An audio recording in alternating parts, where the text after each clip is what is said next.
Guarantee ಕೊಟ್ಟಿದ್ದೀವಿ ಅಂತ ನೀವು ಜನರ ದೈನಂದಿನ ಖರ್ಚುಗಳನ್ನು ಜಾಸ್ತಿ ಮಾಡಿಟ್ಟಿದ್ದೀರಿ.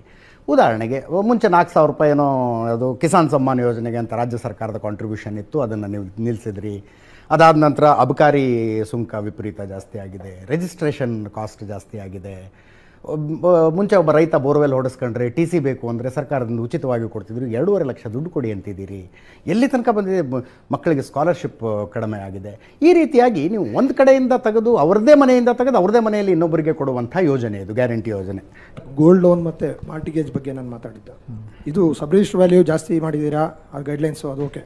ಗೋಲ್ಡ್ ಲೋನ್, ಹಾಂ ಸರ್, ಗೋಲ್ಡ್ ಲೋನ್ ತೊಗೊಳ್ಳೋರು ಯಾರು sir? Lower middle class and lower ಇದು ಅಂಥ ಜನಕ್ಕೆ ಹೋಗಿ ಬ್ಯಾಂಕಲ್ಲಿ 1,500,000 ರೂಪಾಯಿ ಕೇಳ್ತಾ ಇದ್ದಾರೆ ಸ್ಟ್ಯಾಂಪ್ ಡ್ಯೂಟಿ. ಎಲ್ಲಿಂದ ದುಡ್ಡು ತೆಗಿತಾ ಇದ್ರಿ ಸರ್ ಗ್ಯಾರಂಟಿಗೆ ನೀವು? ನೋಡಿ, ಅದು ಗ್ಯಾರಂಟಿ ವಿಚಾರ ಬೇರೆ.